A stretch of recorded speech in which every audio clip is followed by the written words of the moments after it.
moni mafa maoni upo na pese ele lava lo tatou li tai mai lo to soifua ma lo nei ola vai le nei fo ia fiafi le tatou plokalame pe lava fo ona faanga solo ia fiafi o solua o astofi le tatou wa o tu spa ia le fa talo fa tu le sofa man malo Yesu ke risolo tatou li mo tatou faola le nei fo vai ngola fiafi fia lava se tafo le langu e mafuta mai ai ia I nei au kilani New Zealand, po New Zealand fo nei I motu e lua, whaata sei fo la ma Amerika, Alaska, so se tafa lavo e mafuta malalang. Whaata alofa te fo nei Amerika Samoa, to tele yo nisio I la tau lo whapeona mafuta mai nei Amerika Samoa. Whaata sei fo la ma tātou mo tele sala fai, ia ma tātou fo upolu, iso tātou tunu I Samoa.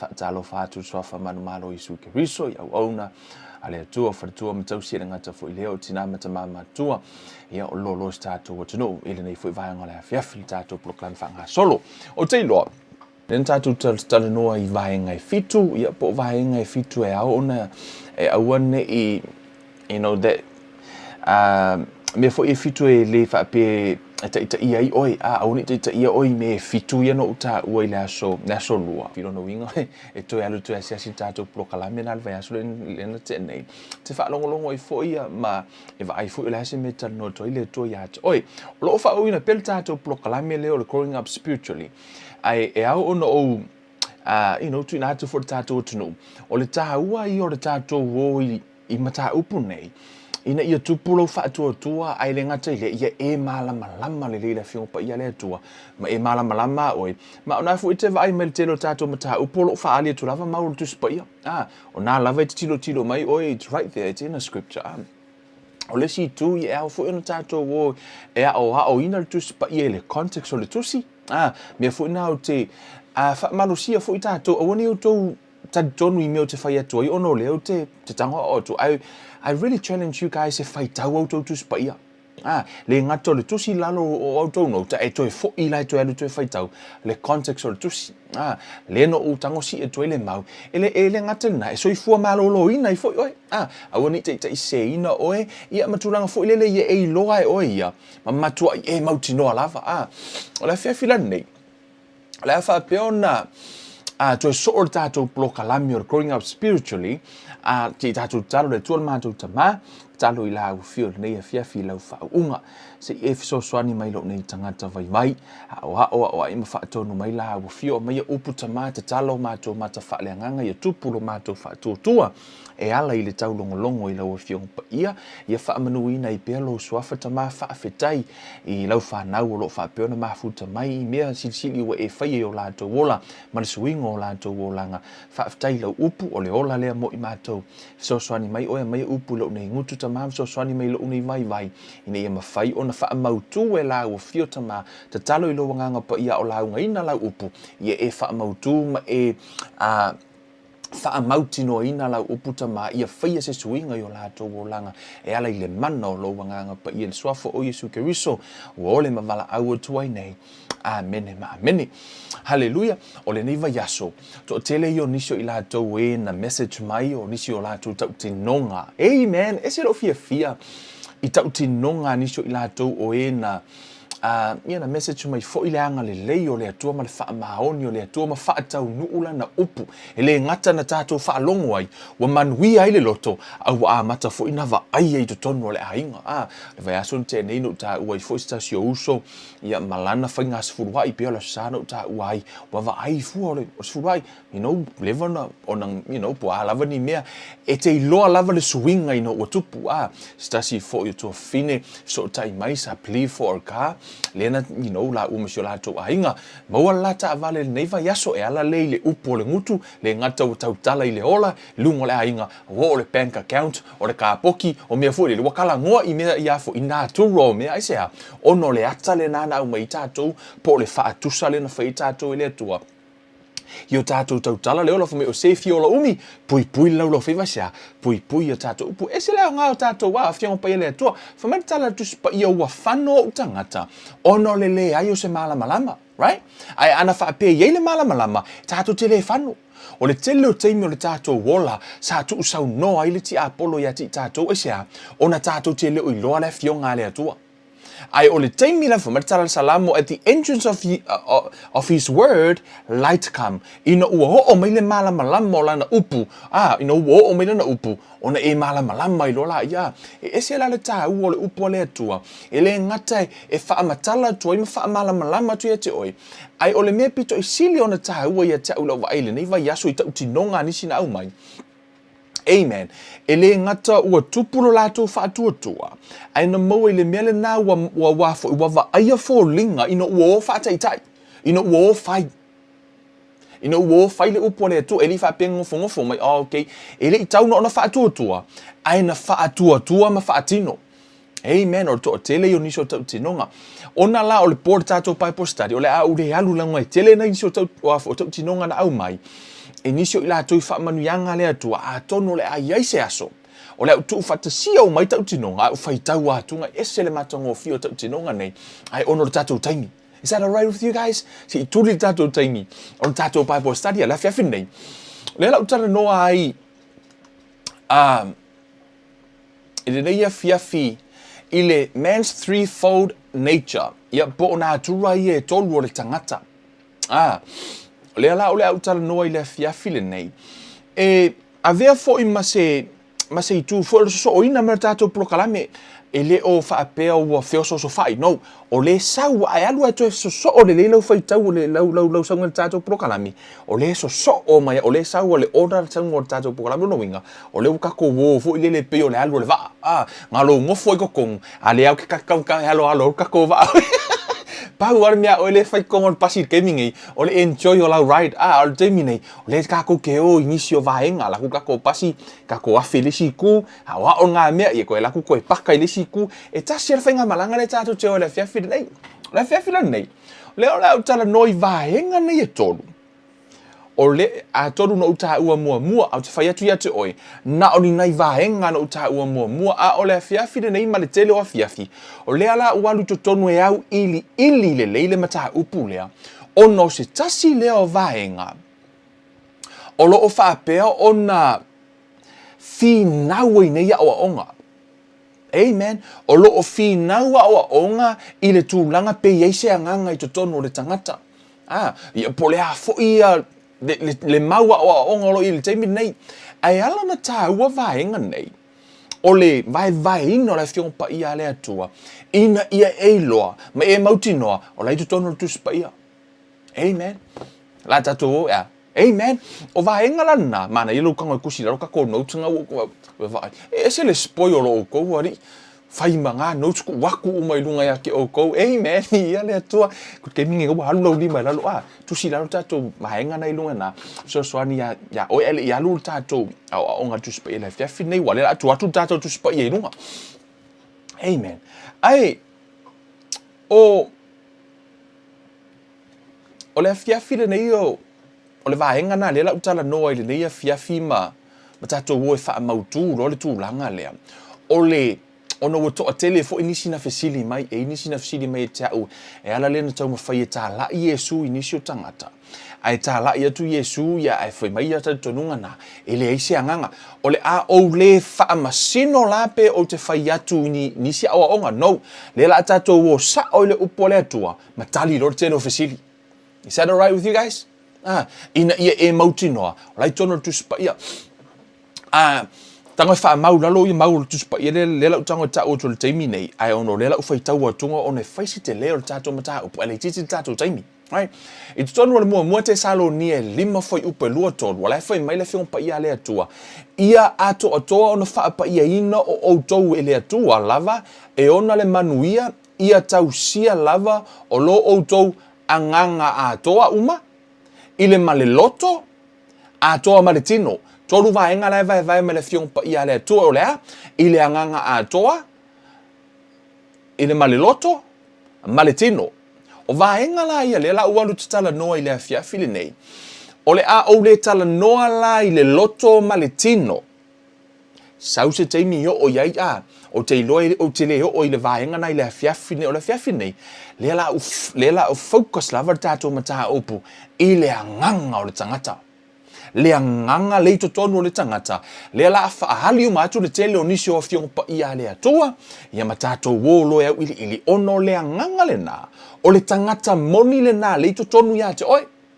Amen. Tutonu tu se e peru fafa upos fulma le lua fai mai awa olo ola le fionga le atua olo o matuanga lue foi olo o sili foi lona mai I pelu uma e faatau mai tu olo o vai foi e o lava il vai e seina o le loto maleanganga o laiva vai le upu le atua le loto maleanganga la tu le upu le atua vai e ese le loto ese le anganga o la laiva vai le fiong pa ia le atua fa mai fortala tu pa ia fa mai auto wa lo fa le atua mo lo auto wanganga atoa ma le loto atoa si o laiva vai le tu pa ia. Amen. Fa fela na fa mai le se anganga. Amen. Wa fo le ni fina wa le la walu e fa asino tonu tu pa ia. Amen. O le fe fila nei ono le na uta ua mua le la kom fai se fe tatu taimi manu tu no uta ua mua ni sio o onga ile taimi o luma nai fai so taimi alu ko su e me ka kom ka upunga lai du ka ko page le la utanga fa pu tunga o le nganga the spirit the dimension of man which deal with the spiritual realm or the part of man that knows God po le vaenga le o tangata na te loa le atua po le vaenga fo ina tangata e fe so o ta ile tu ile anganga. Amen. O le soul, the dimension of man which deals with the mental realm, man's intellect, mind, emotions and will. Tu si lalo vaenga na nei lunga tato screen. Fa tasi fo I molo tino po le body, the dimension of man which deals with the physical realm. Po le tino le nei. The house in which we live, ia po le fali le tato wapitanga, fa le laulangi le tano tu spaya. Amen. Oi ito tonu ole tu sia. Wow, umako no tinga lava ese merkako mainga na ilunga le la tu tato tu spaya ilunga. Amen. O tu mana tua fo ile to tonu ole Yohane. Tutono le Yohane le fa mai tala Yesu le Yohane fa fo upelufu fa fo mai tala Yesu fo mai o le atua o ia o le nganga. God is a spirit. For those who worship him must worship in spirit and truth. Fo mai o le atua o ia o le nganga o ila to fo o e tapua I le atua e tapua I le nganga ma le fa mahoni. I tutono le o le kenese, tato wo tu le tusi o fa vai kenese the beginning I tonu le tusi o fa vai na fai mai le kenese mo fa upo lusu mo le fo mai ona fetala yane le o le atua ina tato fai le tangata I lo tato fa atusa ia fo linga ya tato ia pule fo ila to I orsami mamanu fele mamanu vai fa mamanu mo la ile uma tato sa fa pertania na ila lo fo mai. Then God said, let us make human beings in our image to be like us. They will reign over the fish in the sea, the birds in the sky, the livestock, all the wild animals on the earth, and the small animals that scurry along the ground. Okay? Ilalo for Lessy translation, ilalo amplified version for my God said, let us Father, Son, and the Holy Spirit. O asna tano now le tua tamale tua le halo le tua le nganga. For my let us make mankind in our image. After our likeness. Na faila le atua matala tu ia o le atua I tala Yesu for my o le atua o ia o le nganga le utato lo o le atua o ia o le nganga. Ele o ia o se tino. Ele ese tino fa pe o le atua. Pe yo oi ma o te tango atu ele ese tino fa pe na o le atua. La ta o tu spa if matala Yesu o le atua o ia o le nganga. God is a spirit. For those who worship him must worship in spirit. For mai te tango to ta puai mai le nganga. Lo no winga. O lai lo e Yesu e ye le nganga I to tono le tangata.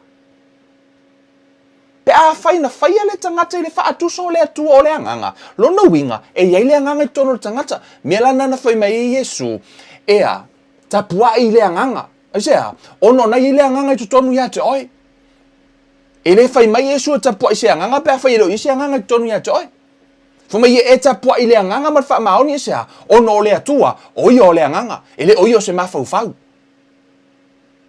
amen so na lau tātou ai tono le fiong pa ia le atua i le amatanga. Fumai le atua, tātou whaia le tangata i le whaatusa. O le tele o tangata, wala tau o le whai upu whalene whamai na ave le atua le mana vaola. Kusa wose i mea ngar whai upu le nā, whaawinga na whai upu nā, ai kia i akoa lava e si kusi o kusi pa ia. E le mawhaina e au mai se whai upu e tasi whau ako i se awa onga. E te tauna e alu so e mele kenese e tau tuar whaalinga pe ai se apo le ale mea lai tala no ono le tusi pa ia e le fete e nai foi upo le tusi pa ia e le wha au le tusi pa ia e wha au le tali tonunga na lato wha winga ina le tusi pa ia amen e le wha au tusi pa ia e wha au tangata na whai tau le tusi pa ia a o le tusi pa ia ia e kako ke kau le pui pui a fo le tusi pa ia no e pui pui o e le tusi pa ia. You know, some people, they try to defend the Bible. I'm not here to defend the Bible. The Bible will defend me. Because some people, they try to protect God. God will protect you, eh? So let's move on. O le atua la, I tono le upu. O lana foi mena fia o e ma u le fa atu so le atua sa lo Yesu fa mai. Yo to tapua I fo I le nganga, ma le fa ma oni esea. O la ye le nganga I to tonu le tangata. O le o onga la Yesu ma le tali tonunga Yesu le fa ola na fia le tangata. O le me tali tonu Yesu e ia le nganga I to tonu le tangata. Ai le tali tonu el telo tali tonunga. Amen. E ta tonu ngala to te e ta tonu. E le ise nganga to tonu tangata. Ale ka ko mo Yesu. E sili la lo ta tonu ya Yesu na fa tangata. Nei lo ta tonu tangata fa mai le ise nganga tonu tangata. Amen. Da to o ile. Kene se e lua. Amen. Kene se lua lo no ta upos fuma lono. Amen. Fa mai ua fetala ia tu fo I ova le atua I le tangata o loo wha pe atu o la au uma o le wha atu anga e te aiai. A o le la au I loa ai le leima le leanga aua te aiai awa o le aso e te aiai e te oti ai lava. Mahana iru wha upsuru fitu fo mai o le aso lava e te aiai e te oti ai lava. Na wha peritania. Sulfitu na fa mai except the tree of knowledge of good and evil, if you eat its fruit, you are sure to die. King James Version of my. But as a tree of the knowledge of good and evil, you shall not eat, for in the day that you eat for it, you shall surely die. For me le aso la vete ai e mo kingo e ke oki e le aso le na. On that day. Amen. O tātou I loa umalava. Ina wa ai atamu ma eva le la au. E le I feoti. I le tino. Alanga feola. E le ioti la I le tino. Ai ua oti le anganga.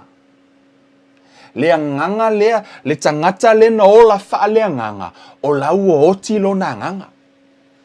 Tuso tātou I loa umaile ioti alenga. La sa feola ai fai tau le upo le tala le tua foi mai o le aso la mete lua ai e te lua feoti ia alenga ai le feoti right na ai le feoti o le almena tupu o la uoti fa ale nganga o le nganga la le na le la tatu tala noa I nei te le o le mata upu te mana o ye e loa a to le mata upu le ina ia aua nei ona lena tatu ta ua mua ia e pinga o ka ko wo lava vele fa kubu fa kumu lima le fainga o tatu mata upu mua o le lo la tatu wo lo to tonu le ano a to le mata upu la fai tau mai le vaenga le ia tusi le ni ko temo ona mua Ioane lea Ioane lo mata upu tolu fai upu e mua na ile valu le tanga fai tau to te mana o ia te o le nganga le noti ina ua ai le la au le la au ilo ai le ma le anga ino wa ai o la lava sa feola i le tino ai ua oti le anganga sau lo Yesu i fa mai o le tasi tangata o le au fariseio o Nikodemo lona ingoa o le tasi leo fai pule o Iutaia ua aluane o ia Yesu i le po ua fai mai o ia te ia rapi ua matou ilo o oe le au ua maliu mai le atua awa e le mawhai e se tasi o na fai o ia fai longa e te fai ana le ia te ia le atua ua tali atu Yesu ua whape atu ia te ia e moni o te whai atu ia te oe a le toe whanau le tangata. E le mawhai ona iloa e ia o le malo le atua. Ua whai mai Nikodemo ia te ia, e mawhai ea whapewhea ona whanau o le tangata ua toe ina, e mawhai ea ona toe ofi na manawa o lona tina, e whanau mai ai. Ua tali atu Yesu, e moni o te whai atu ia te outou, ia te oe, a whai e le whanau se tasi i le vai, ma le anganga e le mawhai ona sao o ia i le malo o le atua. O le ua whanau mai i le tino, le whanau mai tātou le tino, o le tino lea. O le ua whanau foi i la le anganga, o le anganga lea, o le pona gena lea. O le toe whanau la leo le anganga, le na oti le amatanga. O mai. O le toe whanau la lea, le ua tai tala no Yesu, i le toe whanau ina o le anganga, o le tangata oti. O le oti wha le anganga, ua alu ese le anganga o le atua mai le tangata, mai le anganga o le tangata, o na oti leo le anganga, alu ese lo wanganga mai lo tino, ua oti oe e whaare tino. Amen. Whamatala tu spa ia, absent from the body, presence with the Lord. O le taimi lawe alu ese lo wanganga, ia, ua flat oe lungo le, ua ngai oe kongo le, o le ona futu tato umalava. Pea, alu ese le anganga. Ai o le alu ese o le anganga o le atua mai le anganga o le tangata, ua oti wha le anganga i loa la. Amen. O le ti Apollo, o te moni, o lai fe oti wha le anganga. A lai fe ola. O lai ola fo ile lo lai fe o ai o mo meo anganga. Ai ua oti wha le anganga. E le o iai le anganga o le atua. Sa wha pe na fo ila le tangata. Sa fe alua ia le tangata ia malo solo malo kui i. A lai oti wha le anganga. Ai o le mea lana le tano Yesu i e ao ona toea. E ao ona toe whanau fa mai la ia o le ua whanau mai i le tino, o le tino lea, o le ua whanau mai i le anganga, o le anganga lea awa e te ofo awa na ofa iatu ia te oe, e ao ina toe whanau mai oe e tatau lava. So se tangata ola lava e fia alu le langi ma fia maafuta i le atua, e tatau na e toe whanau fa wina. E te tauna toi whanau le anganga na, whaafewhea na whanau le anganga na, tari Yesu e ve mari in whaola. Nan tau Yesu papatiso. E matatu spa ia, ta tonu ilo roto, ta tino lo ngutu, e o mai ei le ola ia te oe. Amen. So, o le ala ua tātou wa ai i, e iai la le anganga le ao o le toi whanau. Amen. O le tātou wope tali pele mata upu lea. Ono o lo o a veo te mana o ia e mautu e iai le anganga tono tangata ona ata ita ia oi le tatonunga le isi anganga tono tangata oi e mau luma ai umai fole o langa le nei sa e le whaia le mea na mana o ile atua ia te oi whai o lea toi whaola lo wanganga wa le mea le nā lai tupu whai mei le isi anganga ma le ango e whaola le anganga. Amen. Au te mana o ia te ole te mafuta mai. La tatou wole fiong pa ia le tua ma eva ai ina ia fai se fai ngai le anganga le na le afo tangata le no ti fa le anganga. Ia tatau ona fa nau fa le anganga tatou wole tu sia Luka. Amen. Luka lona mata upu e se fulu ma le ono. Fai upu e se fulu ma le hiva ma lusu tolu. Suma le hiva ngai lusu tolu. Fa mai, o le tasi tangata mau oa ua ofu i le ofu pa auli ma le ia vavae, ua tai le leia lava ia i aso uma. O le tasi tangata mativa foi e ingoa ia la salo, e ele ingoa tangata lea. E ingoa ia la salo, ua taatia i lona faitotoa, ua lilo i le papala, ua mana o tele ia e ai momo i mea, na pa ui foi le la o ai o le mau oa, a ua o mai uli ua e to na papala. Fai upu e lua fo mai. Ua o fo ina oti o le tangata mativa. Le ua oti le tangata mativa. Amen. Fo mai ua o fo ina oti le tangata mativa. Ona avea lea o ia a ngeru le fatafato Abramo. O le fatafato Abramo o le no foanga. It's a name of a place. Fai ngo ino Abraham Pusam. O ile no fuanga lea. Sa o ia nganga o le whenga tuai o nei le i whaia se wha o le tanga. Ai o le tala lea, e leo se wha ta oto. It's not unbearable. It's a true story o le mea mo ina tupu. Asea, o lai wha o ngā e Yesu le ingoa la salo. Lana ta usa o le ingoa tangata inoa la salo. What does that mean? No winga. O le tala mo ila vana tupu. O la fo ila na wha o ngā le ingoa Abrahamo. Amen. Man tangata maua o mea mo ila vana tupu e leo se wha ta oto. Fa mai la ia, ua oti fo ile mau oa ma ua tanu. O le ta ua mai tutonu I, o le na oti iai, le mativa, oti fo ile mau oa, o na avirola ia tanu. Ngā kangu umao la tino, ile lalolangi le nei. Umana oti, eri le, ongo fuku ku umai ko o dua lea, o le tangata mativa, ma le tangata mau oa. Amen. Wa oti la ile tino. Fai mai la ia fai upe lua. Ua I se oli na whaatau ngā ina, fai mai ua I se oli, na whaatau ngā ina, o na te paha e ai lea o ia, wana I loa mamau atu ia Abrahamo mala salo I loa na whata. Mara tua o tau. O lena fai mai na oti la salo ave a ngeru le whata o Abrahamo. Fai mai la ia, ua oti le tangata mau oa, ua I se oli na whaatau ngā ina, o na te paha e ai lea o ia, wana I loa mamau atu ia Abrahamo mala salo I loa na whata. O le ua umale o langa I le tino. Ala na tatou whaitau atu lana whioti. Aile I ngata I le tuunga mau. O la lava na ola le anganga. Ala uoti le tino. Ala ualu ese le anganga. Le anganga la le na le fo me tangata le ese anganga tutonu le tangata. Ai anganga ke whaikau o kwa ngai ko kongor kangaka. Nganga umanga maliu le langi alu se oli. Ala sing alu whatawhato Abraham. It's right there. Amen. O nai tātou te whaai atu ei, ele I umala le tōnga mau. E ni se whapea, ia, ole a mapu o kako ki ngā ko ngā mau. No, ele e oti se anganga. O le mea le nā laina whai ele atua se oli. Mana tua o tō le atua o le anganga. Ele e oti le atua, aisea, ono oia o le anganga. O le ti Apollo foi, ele e oti le ti Apollo. Aisea, ono o anganga. Ele ele oti se anganga. Tangolo le atua faile se oli. E ave anganga ia ave susonu ai. Ono le anganga. E whaava vau e ola e whaava vau le. Mole ia la fule anganga o tangata. Ele ngata la tunga mau. O le anganga la le na. E lua lava la o le taunu unga. Anga ka umainga. O le na alu le whatafato Abrahamo. Le parataiso. Ia ma le na alu lea. I se hori. Ele I umaila I.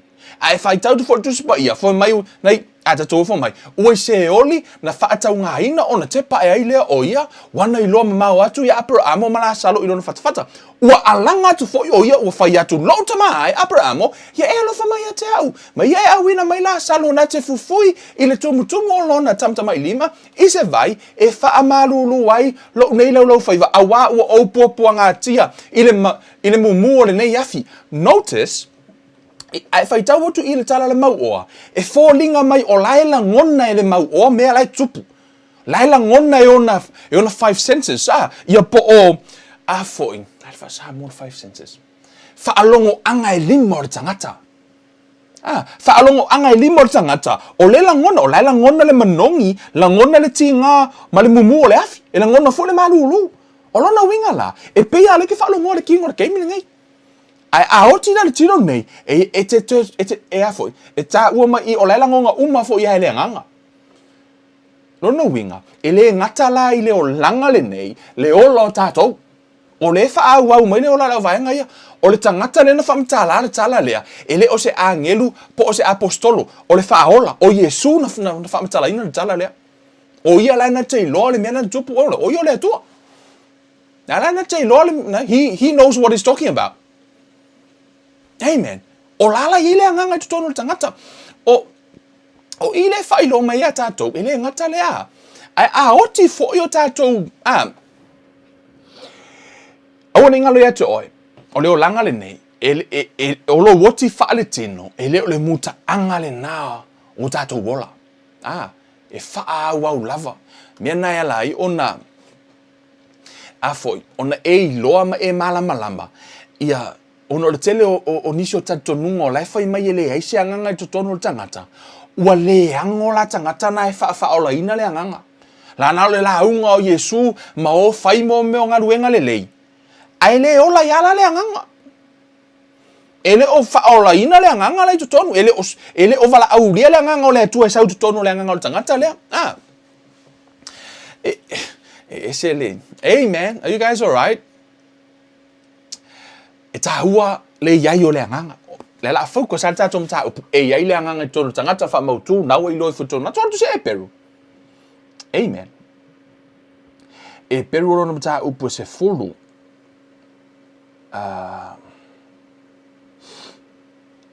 Ole to tele yonisi. Sa fa peona fesili mai fesili le a fa ftai le tu fa tau el fesili mai a le o te mi o tatum ta upo I. Ona ya ona fa mala malama uma. Fa mai tala le a Yesu I le tu se e peru fo mai. Ole me le o fetala I mai ai o ia I lona maliu mai I le lalo langi. O manu fasia a toa mataulanga ua e le fina ngalo I ai. A ua saunia e oele tino mo au. Amen. Fumai a ua saunia e oele tino mo au. O Yesu, o le anganga. Ae na saunia lona tino e ola ai le lalo langi o tangata e le atua. Fai mai le tala tuspa ia a ua saunia e oele tino mo au. Ona o Yesu sai le anganga. A fai e fia faise ngā yo inga le anganga. So se anganga la va afia faise ngā yo inga se anganga I to tono le lau langi le nei. E mana o mia se tino e ngalue ai. E mana o mia le anganga se tino lea e ngalue ai. A oti fo le tangata. E le mawhai ona to e ngalue I le o langa le nei. Ona ua le ai se tino e ngalue ai. Ma whelo lua I ai. O le mea nai lai ona ta ua. Le va aia le lei o tatou tino. Amen. Le va ai o tatou tino. E pei o le o tangata fo I le ai alu le masina. Le ufa ngā ina mua mua fata ta inga lea. You know, a whai te alu le masina. E mana o mie oile e afo. Le space suits fo I le. Wafo e te alu watu nunga le masina. E le mawhainga e susua kua. Pe o leke alu le mall fo I le I nunga le masina. Kela kwa e sa wadi wha pia. Asea. Ona o le environment. O le afo environment le nā. Po o le lalo langi le nā. E le o ni lalo langi o se tino. Pe le o se lalo langi ma fai ono ola I le tino lea. Ai o lea, e se fo le na atmosphere. O le lalo langi la le na, e fai la le ofu. O le ofu la le na le te ofua. O le ofu le na e ma fai ona whao ngai o e te ola I lungo le masina, ma e whelo rua I lungo le masina, po a lava langi mea pe a whai e ke wea le masina, e ke laku e whelo rua I le ofu le na. O le tangata moni la la I to tono le ofu. A o fafo. Wa na o se apitanga o la e no foi le tangata le tutonu. Maua. E pei o lea. E pei o tō tingi lima e kango kongulo lima. O le kōkingi lima o lea. Wa na o se mea la e pito I fafo. O le whele lima moi. O la I tutonu le lima. Fa pe na fo I lalo tino mo lo wanganga. I le lalo langi le nei o tangata. E le mawhai ona yaise anganga. A fia faisa ngā luenga le anganga. E sau e su ele tino. Mea na la nifo maritala e le tuspa ia. Ua sau nia e o ele tino mo au. Noa, o Yesu sai le anganga, e le mawhaina sau Yesu e whaise ngā ruenga, e au noa ma le anganga. Wewa aise anganga pa ia e la unga se falsa. E se so e la kua ia la unga ma le anganga pa ia, pike la kua I foi o la e wha soa le anganga pa ia il tala le lei, po la e wha e lima o le anganga pa ia ises. Wewa ai e? Yeah. E tele iwa ai ai. O tele iwa ai fo istangata e la tu le anganga, o tele iwa aise anganga pa ia o whaisa na ngā ruenga. Asea, one le eise tino le anganga pa ia. Ai whatever ai le tangata ai e to tonu le nganga pa ia e la unga. Right? Whatever ai for tangata o la i to tonu le nganga pa ia ai fa he e ona lima malo o tangata. Whatever ai for tangata o la i to tonu le nganga pa ia a la unga le upo le tua. Right? Ona fo e mana o mie le nganga pa ia le tino e ngalue ai. Ona o le lalo langi le nei e le o se lalo langi o le nganga pa ia. A o le lalo langi o tangata. Mea nai le na whai no tu spai o le lalo langi o tangata. Whamatala tu spai o le langi le o ia I ova lea, wa ia tu ina atu lea, le lalo langi I le whanau o tangata. O tātou la tangata whiola I ngei, oe maa u kākou le ngei, kākou le lalo langi le, o tātou lalo langi le nei. A o le atua ia, o i o le anganga, na whai ala o le whaatu so le atua, ma le anganga le toni atoe. Amen. Right? So, o te moni foi, demons o anganga ele inyo la tino a le feo ai solo la langi Amen. E su e fo ila te moni le tino. E na te whaonga ina. Mea na eva ai nei, mea lai tutupu solo mai atu nuu lai whaforkau ai o isi whale me lai nei lai sofia ke mongi. O lai whaonga ia mo meo, whaonga tino tangata o e whaleanga mea. Yeah. Yo o fo le tangata i e whaamisa solo mai ka ngaka. Le o ke mongi mea lai whaonga ina tino tangata na. O le tele lau teimi, o lai o te moni, o lai su ele tino o mai e ngalu esa, ele mawhai e ke mongi o fo ona lato, whai se ngā ruenga, e au noa ma le tino o tangata. O le tele lau tangata o tu ua vanoa i te moni, wa whao ngā e te moni o lato tino, e whaatau nu o le misiona le ti Apollo. A o i lato fo o e o tu ua vanoa i le atua, wa whao ngā e le atua le tino na tangata, ia ma na tangata, e ngalu e lo na nganga, e vea ma, e a vea fe au le atua. Amen. So, e mana o mia lai tātou le. Mana o mia tātou le, ia o tātou tino. Ia, po o le mea le e alai, o na tāua, lou tango e vaai le leilou tino. Amen. Ia e tango e vaai le leilou tino, tau mafa ma ai mea ai paleni. Aisea, ina ia mawhai ona, o le alo, ele mawhai na e whairwhina ngalo le atua, e mai lou tino. Amen. Ele mawhai ona e alu e afoi. E tā lai e suma le mao le me averi fe au o le atua. Pe mana o le atua e whai. Wa le mawhai ona e whai a atoa le whina ngalo o le atua. Pe a whai e le mawhai o e lo tino ona tau ave. Po le a whai lo fia whai o le whina ngalo o le atua. Ai te iwa e maliu e le o mai lo taimi. Ele mawhai na e whai whina ngalo o le atua. Mena e a lai ona, foi mai i o tātou whai, o tala tu spa ia foi mai o tau tino, tātou tino, o le malu lea le atua, o le malu o le atua sea, ono lo tino, e no foi le anganga pa ia ngalue ai. E le sau ala anganga pa ia whai lua inga ia le whainya na ngā ruenga, no, e mana o mia le anganga pa ia le tino le tangata. Amen. Mena e o le teimi lavana e talia ina i e su, sau role anganga i tu tonu o lo wanganga foi mai oia, o ia leu no fo mau tonu ia te oi o ia o le pine wha mau.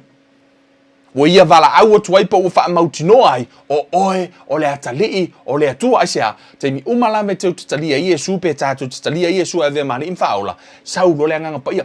O le anganga, o Yesu, o le mea alofa le atua le lalo langi malava. O ai lava o talia Yesu, o lafa, o Yesu rana mai le atua lalo langi no nalo pele. So se tangata lava talia. A o le anganga pa ia, na o le tangata lava o talia Yesu, e nofo i tutonu le anganga pa ia. E le sau le anganga pa ia nofo i se kangaka karianga Yesu. No. O le anganga pa ia, e mole e kalesia mo tangata o talia Yesu. Amen. Hallelujah, guys, all right? Tau whawe kako maka upupo ngai sekia kako. Amen. Ta tō wola le tusi lea. E peon o whai atu. I le aoa o ngā Yesu. O lai whai mai Yesu, e iei le anganga i to tonu o tangata o le tele i o nisi o mau. Amen. O lai manino al tusi pa iei le anganga i tonu o tangata. Amen. I tonu tu se Filipi. Tato wola i kala paulo. Filipi. O le mta foi upe lua tasi. Amen. Lua tasi ana i le lua wha.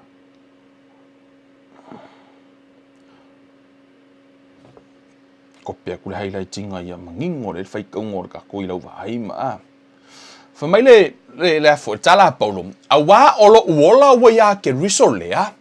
A olo uoti olo umanuia lea. A whai o te ola i le tino, o le fua lea o la unga aruenga. A o te le iloa po o le whea mea o te filifili, o te filifilia. Whamai tala paulo. O lona ola i le tino, o le fua lea o la unga aruenga. Whamai na te le iloa po o whea mea filifili. Iai. O ala me e filifili ei paulo, whai upo e lua tonu fo mai. A wā ua au wha le tonu i manatu e lua me e whai le wha le kongu mga ko paulo le, mawha whai paulo ole a.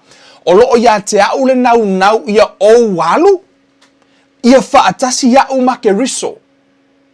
What does that mean? O leita no paulo ia alu lo na nganga e wha atasi make riso. Fo mai la i o whai, fo mai, o le mea lea e sili ona le lei. Fo mai paulo a alu na ia. Pe alu lo na nganga, e whaatasi ma ke riso, wha mai e sili. Wha mai la i o lesi manatu le lua i manatu i whiriwhiri i paulo, wha mai, peitai ia au, wha mai peitai, ia au tu mau i le tino, o le mea lea e sili o na o ngā ia te outou. Mo mo martala Paulo le fa Filipi. Fa martala a Filipi a o walu anu se lo wanga lo tino. Wo o fa tasi atu ya Yesu. Ai a o nofo. E a nga mo o to. Tu so fa martala Paulo o le alu nga ye le langi, le alu ya Yesu. E siri le mo ia. Ai a nofo la langi. Ye wa ko inga sko ingo Paulo, fa a o nofo. E a nga mo o to o se a ono lai fa ma fa na i Paulo. E lua lama Natura la ya Paulo. Wa fia alu Paulo i le langi. Ma le fia ngofo e va aila nga fa ngau fa le anganga. O aila, wa fa alongo le ngana le tuspa ia. Le ngana Paulo le tala noa i Paulo. E le o fai mai Paulo, a oti ono nofo le tono le tunga mau. Nofo, e le o yei Yesu kongo skunga mau. O fia le mele fa mai Paulo e aluai. Fa mai a oti, o na alu la ia le mele, fa atasi a keriso. O lono winga la ia. E alu ese mai le anganga lana i tonu le tangata. O na alu la if mele tala Paulo. Absent from the body, present with the Lord. E te alu ese mai, ona e whaatasi tu la i e le. Amen. O le tu singa la. O le u tātou no, o le tali to nunga o Paulo. E tātou whai tau na ngana Paulo, o lai mato i manino lava le a foi. Il whai upo e ruatas. A tātou whai tau, I think it's really nice. To me, living means living for Christ, and dying is even better. Mai aola ola mo keriso, ai ao te sili. Ase a ono le fantasia keriso. Ole anganga o Paulo le tonwa. Ato wola ile afo. Peno fa tu le la tatu tala no ala vai le anganga. Ia makua I kali al fesili lea. Ngi ia awangi ko fesili Jesus. Amen. Mua korinito. Mua korinito olona mata upue. Amen. Mua korinito olona mata upue. Iva foi upue rua fitu. Hallelujah. You guys all right? Famel tala Paulo. O te whaato I lalo ina loo nei tino. Mau whai ai mapolonga ina ne iu ina le whaamaoni au. O au sa tala I atu I si tangata. Whaaperitania, I discipline my body like an athlete, training in it to do what it should. Ai whai tau o tui nā, lalo le la fo ile New King James Version, but I discipline my body and bring it into subjection, lest when I have preached to others, I myself should become disqualified. Ai whalongo nele for me, I discipline my body. Ole I, ma le body, is two different men. For me, Paulo, o te whaatonu I lo utino. E whaoringa mai e ese Paulo, ese lona tino. Wa anatasi, manue whaapea martala Paulo, o te whaatonu ia te au. Right? O te whaatonu ia te au. No, le mai Paulo, o te whaatonu I lo utino. No inga, e ese le tino lai whaatonu e Paulo. Amen. O le tangata la le nā. O le tangata tonu ana le tala noa ia ia le. O le anganga le o le tangata. Le tu tonu o le fiong pa ia le atua. E a ona tātou no, ko ia se kielu. E se kielu o na mtaha upu e ono ile ia ile perfetanga. E se kielu. Amen. E se kielu o na mtaha upu e tolu ono. Foi upu e lua ono ma le lua fitu. Foi mai. O te watu fo ia te o toule loto fau, ma o tu I te tonu ia te o toule anganga fau. Lea? Le anganga fau. O te ave e sea le loto maa a I o tau tino, ma o awatu ia te o toule loto a ano. O te tuuina atu lou anganga I to tonu ia te outou, tau te savavali ai I au tu la fono, tau te ana foi I au whaamasinonga, ma outou whaia. Whai mena te tuule anganga fo I to tonu ia te oi, na te tuuina foi lona anganga I to tonu ia te I tātou. Ole mea nā reina whanau lo wanganga, ono wasaule anganga o le atua, toea, whaatasi mo lo wanganga. Amen. Wa saule nganga o le atua, toi whaatasi to tonu o lo wanganga. So, o le perfecta o se kielu. Le tano i le toi whanau lea o le nganga o le tangata. O le fo e te vai tu fo e fionga le atua, you know, i perfectanga lea. O lo o, i tu tonu tuspa ia, te mana e te tano tusi ona e whaitau wala tuspa ia i mata upu le ono stasi leo vaenga le tena fite na i tangata. O le whaonga ino le upu heart, ma le upu spirit. I whaperitania, heart and spirit. A whaonga ino le upu heart i tu tonu le tuspa ia, o lai tala noa i le spirit. I tu tonu la le whaasamoa, o lai i le teimi e whaonga ina i e whaaliwina le Samoa o le upu loto, le heart. But which mean e tatau on a spirit. Te leo whai atu se se, ki o wha peses, yo, if you poko sui kuspaia. No, o lena, o lo tala noa atu, go look up for yourself. Look up for yourself. Ona o le ngangana Samoa na whaali liu wai, o lai whaali liu mai le heart o le loto. O lai whaali liu mai le mawhau o le loto. E peo i nala le kau mafua ai ona le fa Samoa ina o te le o fai atu se wa o ke le o koe kusia tu spa ia o lau o mantu sia la fiong pa ia le atua ai o lo te vatua le winga lai tu tonu o le teimi o lai tala no fumele tala tu spa ia the heart of a man or the spirit of a man is the candor of the Lord for mai o lo wanganga for mai o le la mepa le ale atua fata oto o lo wanganga la o lai tu tonu o lai ye le tangata na i tu tonu oe na tu ye le atua lo na nganga amen.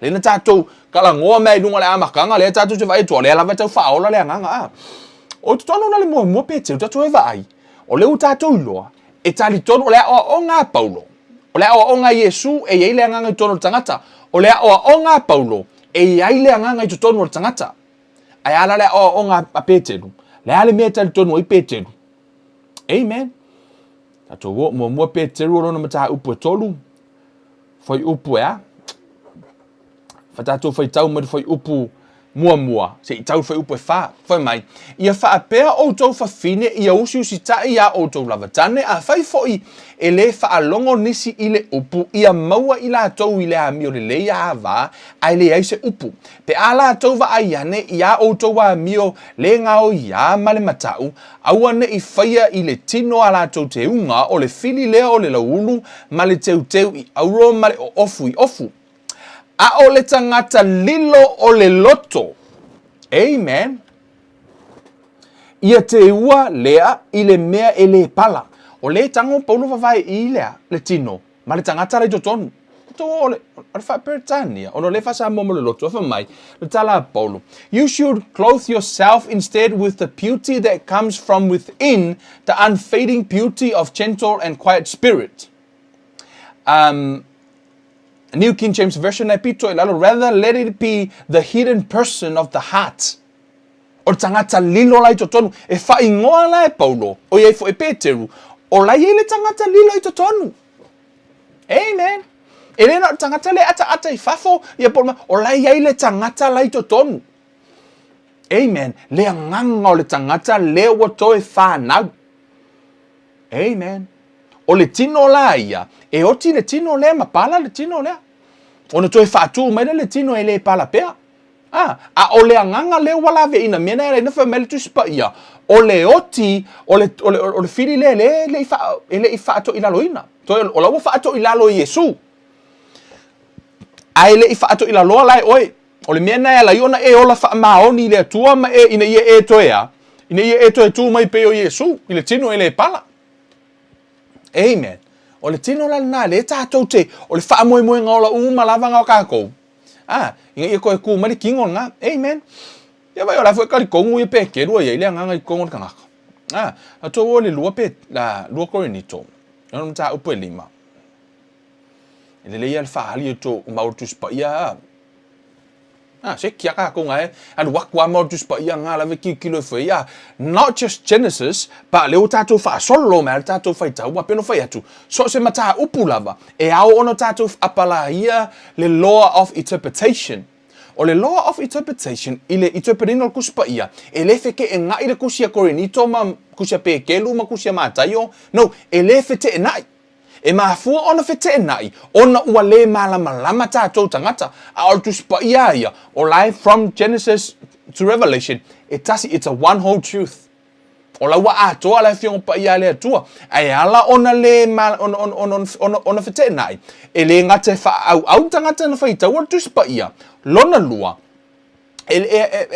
e musu e sao le mea le whaalongo i lesi. Ki nganga vai koe kon kuspo e fumai. Le ilanga le mea le wau kari kongu mai. Ala eva ai aku iai. Amen. Whai upa, nua koe nito e lima lona whai upa mua lona mai. A wa mātou i loa, a whai ele petia lo mātou whale a pitanga whaale lalo langi, wei a te i mātou le whale mai le atua. Toi whalongo fumai.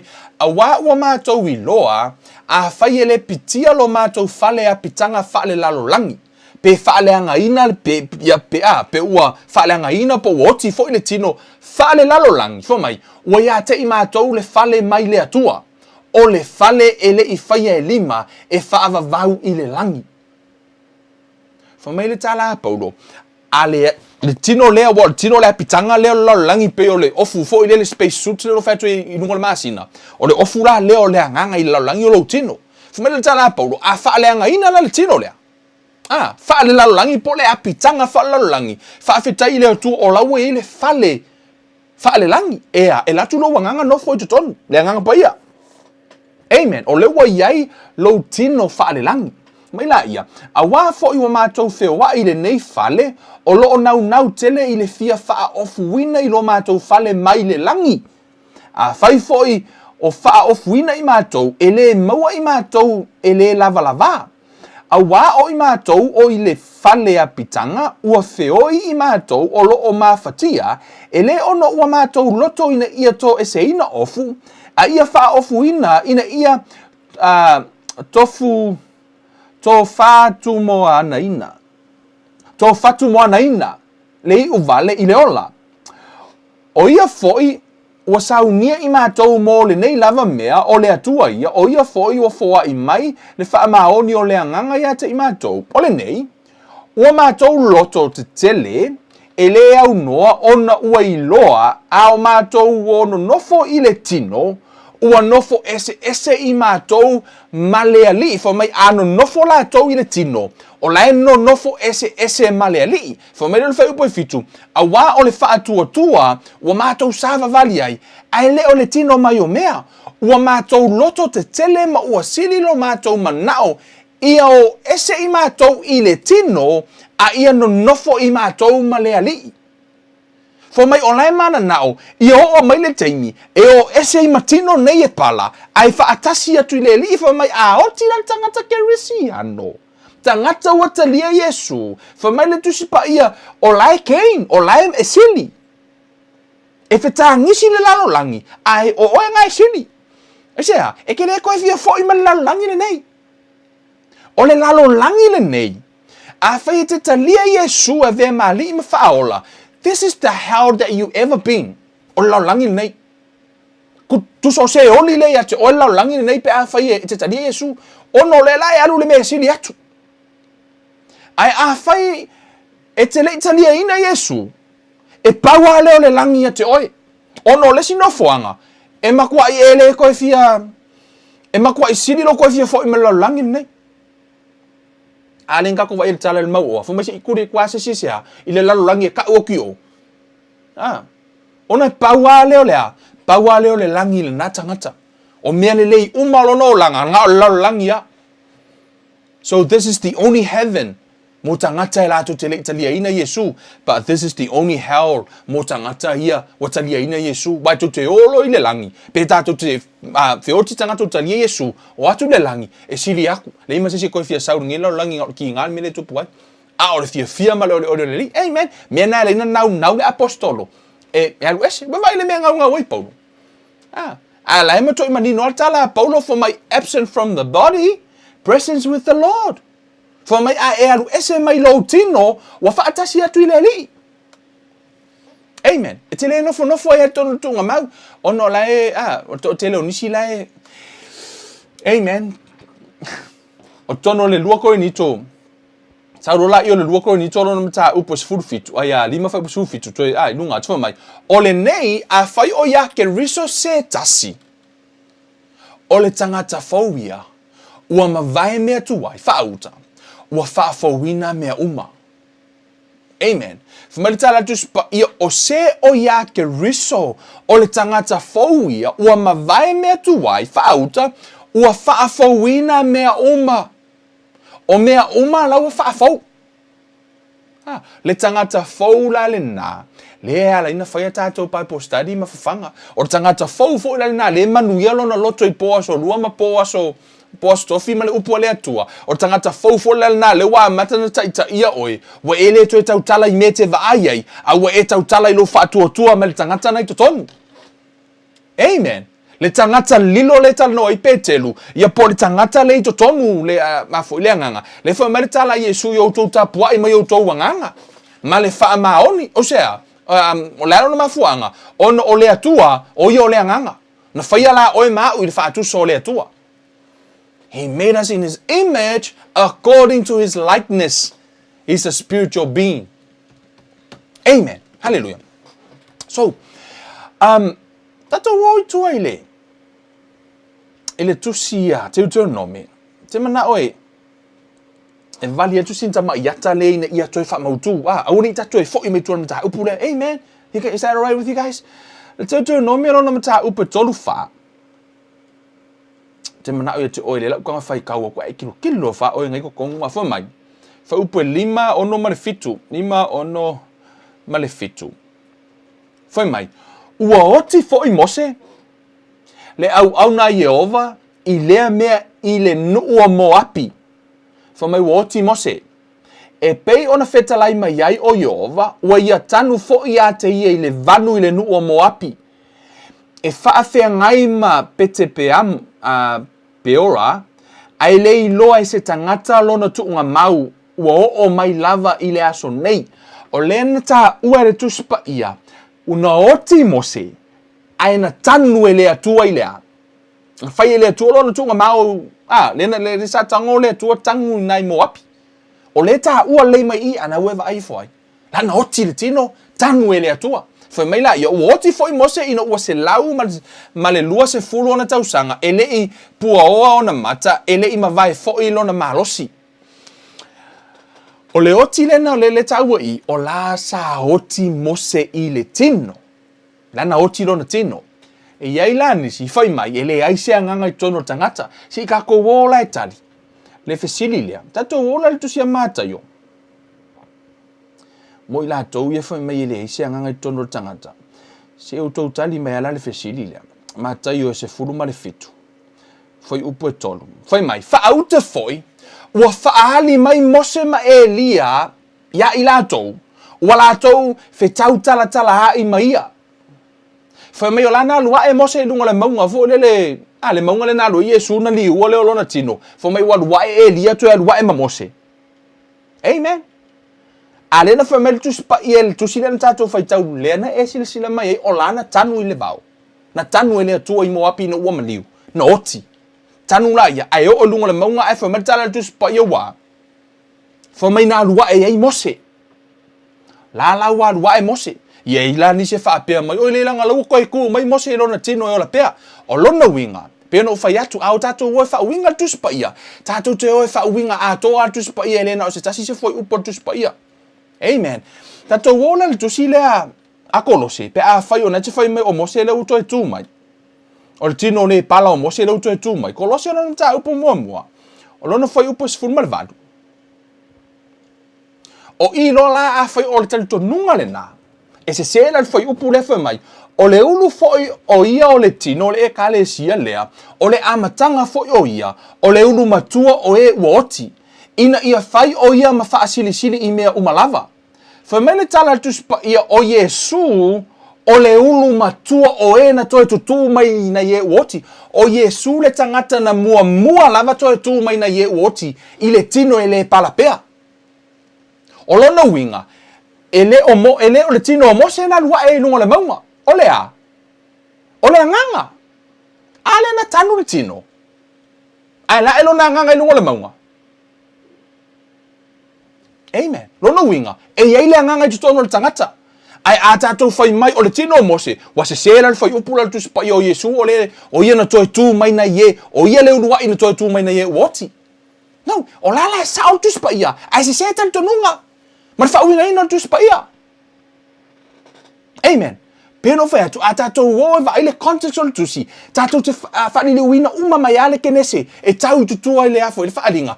Aua ne i whete e nai whai upo le tusipa ia. E ngā lulue uma e tasi ai the whole truth. I te tonu le whiong pa ia le atua. So, i la o ngā Paulo Petelu i nou Yesu. Ma le o ngā tusipa ia. E iai le anganga i te tonu le tangata. E iai le anganga i te tonu le tangata. O lea fo iai nisi. Peno whet, o na le pone, na le anganga le lau tanoi. O lo iai fo nisi o tatonunga. O lo fi nau lava i le afoi.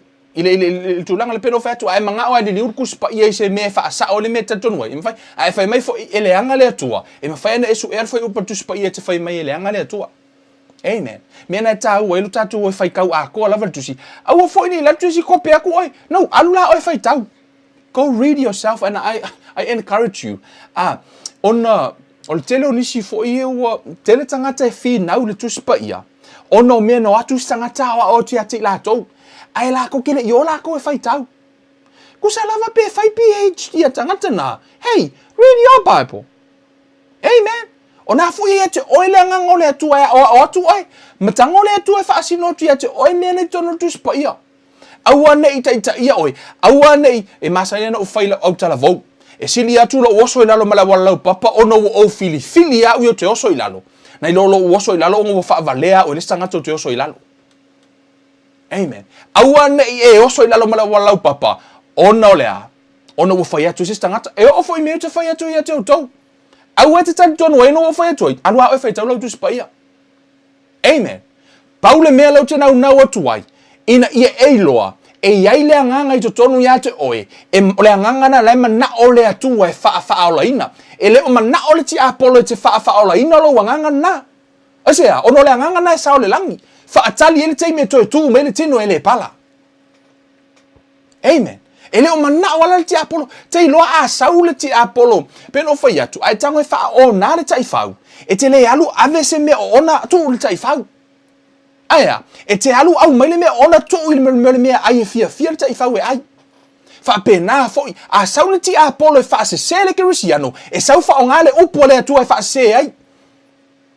E sau foi la aunga tua pula lao, o le mea foi nana sau e foi, a me, sui le upo ia eva. Amen, na sau foi quote le tu spaia. Mea nana tu whai atu ai, whai taua tātou tu spaia.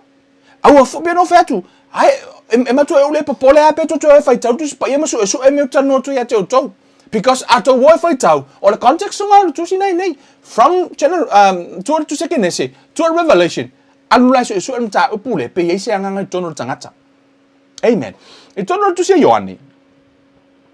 Ioane lona mta upue, I think 20, if I'm right.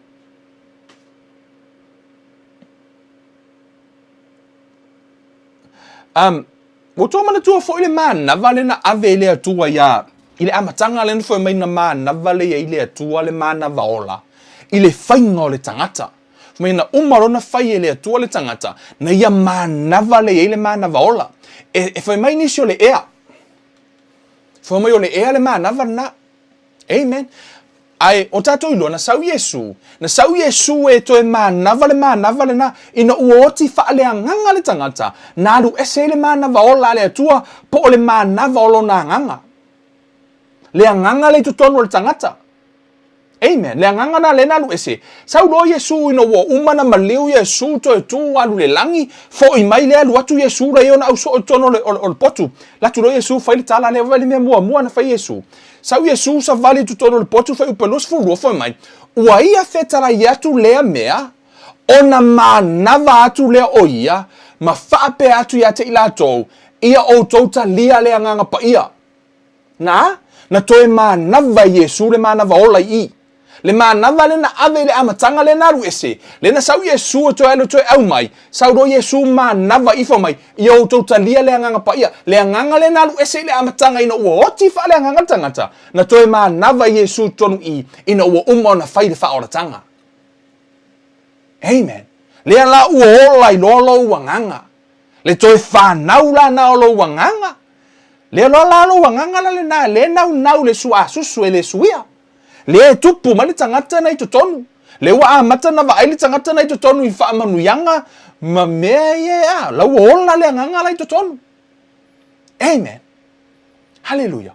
O e tau moa maila le ata na tau vali atu. E iai le nganga I totonu o le tangata. E iai le nganga le na tango le atua. Tu I totonu le tangata wana whaia le tangata I le whaatusa. O le nganga le na, le la tātou te tala noa ia so umai whawhanga. Le tangata fau nei totonu. Le tangata la na wae oti le tino. A laua la vea ia le nganga. E la vea ia la le tino. Ina ua umona la vea ia le nganga. Na saula Yesu e la vea I le nganga mua mua. Fo melo le tala tu spa ia o le oti. O le fili le I wha umatia. To te ilo. To te leo nisi. Wai nisi na fisini me te au mai. O te lei loa mea umar tu spa ia. Hey guys. I just want to answer some of the question. From my own understanding, ilo wa ia malama. Ina ua fai mai tangata. E nisi na foi ona fai mai. Pe ai se hale me wala ina fa asa ile atua ia a tamu ma evo no ile la aue. La au le ola. Ma tole na ifo la au le ola. Ai ino wanga sala le tangata. Tango lo le atua ta ofi le tangata mai le alu e ai de la au le ola. It is a good question. O te leo fai atu se tali lea lea tua po se tali. Penga kali venga famele nganga pa iol mafu anga lea. But, you know, for me, ona ilo uye tama malama anga ili mtaapuna. This is my own answer, my own opinion. Okay? Ole opinion, ele o se, ele fai mai lea tua ole opinion. Ole, o mo meo te mon. Satani. O lai ola. A woti fa lea nganga. Ina ua pa ule tangata, na oti whale nganga, ala ia ilo na tino. Ia ula ia, e peo se au wala le na whai e lea tua, au ane I toe aile tangata I le la au e ia oti pe I le tino. Ina ia tau nuu le upu ia oti le tino, ona ao ina toe aile tangata le la au le ola, o la ua ola e wha vavau le tangata, e au noa ma se wha mangalonga. E peo le mea la e tupu le te moni, ma le ti Apollo. O lai ola e wha vau e le fe oti. E le oti fo I le pe vanish fo I le. Au wale ai se la to wha mangalonga. E musu la I lo utantonunga. E peina musu le atua. E le utonu tu spa ia lo opine. E peina musu le atua. E awana I ola pe le tangata. E au noa ma se wha mangalonga. Mea la le nana la I ona tu upe se I oti le tangata I le tino. Ai la vea ia lo na nganga le no oti mua mua. Amen. Ai toi fa atu mai le tangata fo mele tala tu spa ia o le mele ma ofai o le mele ofoi ile awala na fai le atua matua ile iloa le ti Apollo le plana le atua le na fai ile iloa le ti Apollo amen fo me o le maana tu la fo ina ai ka ngi fika pe sa fai se mu le atua mar ki Apollo ka ngole kua mu mai le ma we vai ke maka ngele mu ngale le mu ka longa mu fo le fai pia Kama ngai ke va ai eles ke me ka ke ia fo ai ke ia fasi me asa kingi ia ai wa ke ki Apollo la fo ai ko le kuanga ma sau elia sau ia ai fo ia el sai sau mose au pelo feka o mai uma ngaka ia nga ka ngole ku fo ai mai fasioki fo ai me vanga fasioki ka ngolo male tu fo ai no male mo na lo pele fasioki fo ai ke ia ka ngoi o le tua kope mele tua le fasinga o ma ki Apollo sa wa kingi o le ola fa va wa fa mai matua ile ma fo tangata ile ise awala e toi maua o le ma fo na ti Apollo mate moni there's no way matua le ai se awala ma fai no toi la ve il tangata ai fa mai o le mele ma fai ele tangata e ma fai ele tua o le mele ise awala e fai ele tua vai matau ti o le tua. Amen.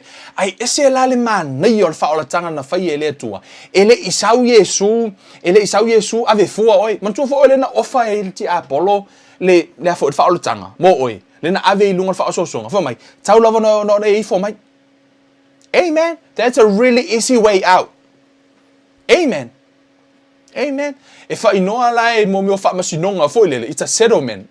Kama fo lele ngā luako mai o ke o le tio la lea. Le la whai le tio. Whawhai ngō fie mo oi. Ngalo wifo mai a. A wako umaloa ka ngaka ia. Malo uma a watu mai a te oi. Tau lava nona e ifo mai a tea. Amen. Ai, o le Yesu le te au ngai. Ioi, e yeilo nei tū māmoi. Fo mai o io le māmoi. O io le tamai māmoi. E ifo mai o io le leona. A o ngā liu Yesu, o sau ngā wha, o koe sau ngā la Yesu, e sau o io le leonga, e le kua i la sesi. Ka ngaka umai e fia kamaleanga laulangi, o le asona, na ona feta lai lavo Yesu, fo mai o le pelu o lona fofonga. Amen. Mea la nau te whai atu i le anganga le to tonu ia te oe. Le anganga na le nau al tātou prokalami. Le nau mai le atua i whaola ina. Ia tā lai, aua nei tau nona e loilo mafau fau. Ai ia e ta lia Yesu e a vea maa li ma whaola. Ia toe whanau i la Yesu ia aifo. Ia niko temo. Fo mai e ao ina toe whanau lo wanganga. E ao na e toe whanau. It's a must. Every question, it doesn't matter po le lotu te lotu ai, po le a for ko nga loku mai ke loku ai, ai a fai te le talia ina, e le o maua e o Yesu, la fautuanga. Adu ese. Wanga ke le ola, e le ola Yesu. Sa o le kala le sko inganga. Sko inganga nga kala ngua malesi au ona le tuanga nga ko angar ko inga alu pai postati. Alu pai postati fa longo le upu la ta u le fa ola ina. Sa lo fai le o nga le akua. Vai. Ka ikala o ka pai lo ka fia whanga fo winga. Mai, la o ka pai lo ka fia whanga fo winga. Whai non wha la unga le atua. Ai arku e kalesia fo mai keilo. O keilo a o ngā woki. E lua meo ke ngau ai. O ke ngau i lalo laulangi. O ko e ngau le langi. A o le au nei le atua. Whai me le loku. Whai a ino wa malama le fionga pa ia le atua. Whako ai loa sko inga. O ie le karia inga Yesu. A o le ngei e fai mea, ngā ruenga mai mea, e whamatara tus pa ia, e le o ngā ruenga ina nei mita se tasi.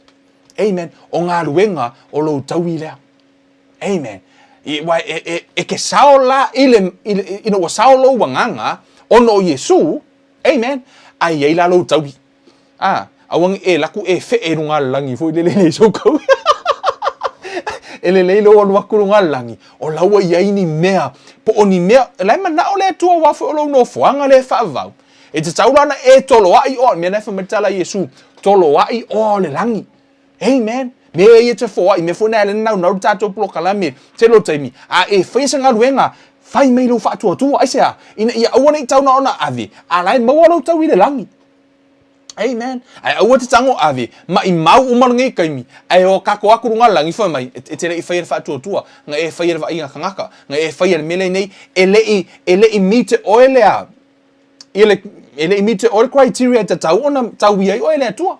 Susunu la I o ngā ruenga mua uma, ma I mau ngā ruenga. Ma I mau lau whawheka langa fōhai.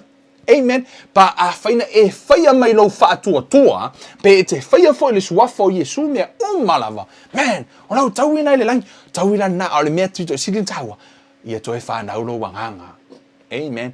Le anganga la na le tano o tātou prokalame, le tātou tatano hai. Amen. Ra whiawhira nei, o tātou mta upule na, na o toma whaia vali mua le anganga I tutonu o Tagata. Ina ia whaamautu le mta upule na, ia utou fina ngalo, o lai tali tonu e Yesu malana o aonga, tali tonu e Peteru malana o aonga, tali tonu e Paulo malana o aonga, ai le tali tonu e Nisio tali tonunga. O tangata ia le lako ke whaia, o ka ngaka lao e whai kau kuskusinga ka ngaka ia, o no la tau fo ia whauinga ina. Pa hei, nana e vai mai, nana e tulu a onu na whiong pa ia le atua. There is a spirit in a man. Amen. O lo ia ile anganga I tonu o tangata. So, ia whamanu ia le tua ia te oe, o isa whamanu si aule na mau te tonu ia te oe, wa e malama. You know, a whaia te le o malama. Hei, o au te le mana o se mea ai le malama. Ai a whai oini au whesili, o kei loa lao le la kako askofi, e kei wakari lau whesili, wa o te lau whesili tali e tua, amen. So, a whaia te le o malama. Mai au tau whesili, ai tuane lai tua tātou private message, fo I lele sau whesili, pe a whaia te le o malama. Amen. Ona, ele ai se winga o le tala lelei, ai e te le malama. Ele ai fo I se au ngā o le nenga ruenga tau whai atu, ai pongi sa ai oi, e te le o malama ai. O le whaanau ta inga o le tātou prokalame, ia e malama le fionga pa ia le atua, ia e maua manuia o le atua. wa le upo tu spaia wa to tele niso ila to pe lava no fai atu a e mana o manu yo tu spaia tango e fai le awala la fa tu spaia au te fai nisi a awala amen to a tele la niso o to o e no fai le awala la fa tu spaia man fa to le tele niso ta tinonga ina au mai lungo le a le o e le taimi le lau tango e ese mo ta tinonga ia o ila to a fai fo e se so tinonga ala le tato Bible study po ise me o au ngā tato Bible study ate oe po o sui ai lo ainga o lau uru ngā li it would be nice tango e message mai se vaenga o fa malo si au ai o le a fo ise so o tanga o tato pulo kalame ia ate oe ono le mea nei mo si le fil tato o tunu e ngā o malo computer o tona to te mai mo mai e leo ise tato so o tanga fo ile so I really want to connect with you guys ia peo ka ikale ngai ngā loka maka kwai la computer maka mele ngai pawanga ya auto ya le tom fai se mea ina ia mafai ona tatou fi so o tai pea fo ile ise tatou connection fo ile because o tatou wale tino amen a fai o sia ngā tatou Bible study message mai e pula fo sia ngā se swinga ilo wolanga be a really nice testimony fo ile ia mo nei ma tatou pulo kalami ono lo ise me lo o tu fa ta sia le temi nei me na ala ino o mana o mia auto testimony o tatou Bible study po o au ngare nei Bible study o a fo ini tu e te wina i mangi ko fa le leia ia e pe au le lei fo i fa la unga po amen fa manuia le tu ia te o to sa mo fa fetai le nei fia fi mo fa avano ino lo temi e te a fer tatou pulo kalami ia e fo ile nganga mo lunga o na e mose malusi anga po se fasili anga fa le anga i le usa valinga le nei fiafi a fa te le italia ina Yesu e a vea mali ma fa aula i lo soifua le ala ufa le tatalo le fa aula tanga le nei e te talia Yesu o le wala na to e fa na o lo wanga talia Yesu e vea mali ma fa aula ona fa nga solo ele unisi me ala we talia Yesu amen amen le ufa le tatalo le fa aula tanga te mana te fa ta i mai o po le tatalo nei le tuol matu tama o falongo ila upu na e fetalai foi e te le tulia ila to o e o atu ya te oe o ila to uma foi e vala au atu ilo suafa e la vea ia ila to na e fetalai o matu tantoni o matu loto e o mai ila mi o tonu ta utino yo matu ngutu e o mai ile hola tama o te tali tonu i lo loto i le nei i tu la o Yesu Keriso o ia o le alo o le atua soifua na e toi whaatu tu na e whaatu mai o ia mai na ye woti o te tali tonu i lo loto o lo o soifua o ia ma o te avea ai o ia e avea mo o wali i mo whaola i le nei a fiafi e whaola i na ai lo wanganga o tali tonu fo i tama se e fa mangalo ya te o yo wanga sala uma i se maleanga o le tua nai ia e fa mangalo mai lo tangata ia avea le nei afiafi o se amatanga fo i lo nei ola fa fo i le vi inga i la o fio ono le suafa o Yesu Keriso wo ole mavala awa tuai nei fa afitai wo o faola hina ono le suafa o Yesu amen a faina e faia le tatalo le nai le fa atuatua o nawa fa naulo wanganga amen o na ua faola ina lo wanganga ia fa manuia le tua sa moa ia te oto umalava ia pe no fa yatu o leo tato plokalame le nei le fiafi le nei le na tala noa lava e fa mautu e ia ile nganga e au ona toi fa na fo wina i tutonu le nganga na le mafu tato plokalame isa wa manuia wa avele upune fiafi fa malusi au ia te oi amen ia fa foi pervi inga ile tua e mea wa ia faia i le malosi ia le ngata fo i lea ia ole upu le atua sa fa pe ona awa o ina i tātou ne ia fiafi ia ma vea fo i ma malosi au ia oi mau ma tātou sa valinga tātou plokalame po le stofi le tātou plokalame ia pe no faia tu te fa malosia hey le share ma le like lea kango share ma like le oi tango share tātou plokalame i dungo lau page a se fa manianga se mi se tato o nga pete tango foi e tag ia se tangata po sa wo sa ainga fai foi po le alavan tu langa ma fai ono o tele o po le tu e seisi fai ma fa malosi au fa manu ia tele le tu ia te o to sa mo ia fa foi pervi inga ile tu tu mau le fa tau va ile tangata fo i le vi inga i le tua. Ta maa wha awhitai, wha manuia i lo nuu, wha manuia ati i mātou umalawa o ina wha alongolongo i lau upu. Ia wha apio na tupu maola. Lau upu tama ia malama lau whanau awa whano o mātou tangata. Ono le ai o se malama wha fo i le vi inga i la ua fio. Ono le suafa o Yesu ke riso wa ole mawala awa tuai nei. Amene ma. Mene. He o tātou prokalame na nei a fiafi. Ta moa tātou toi whei loa i le astofi. Mo le temi nei, Kevin Uruiva le nei. Lofa tele mo oe. Wha soifua ia.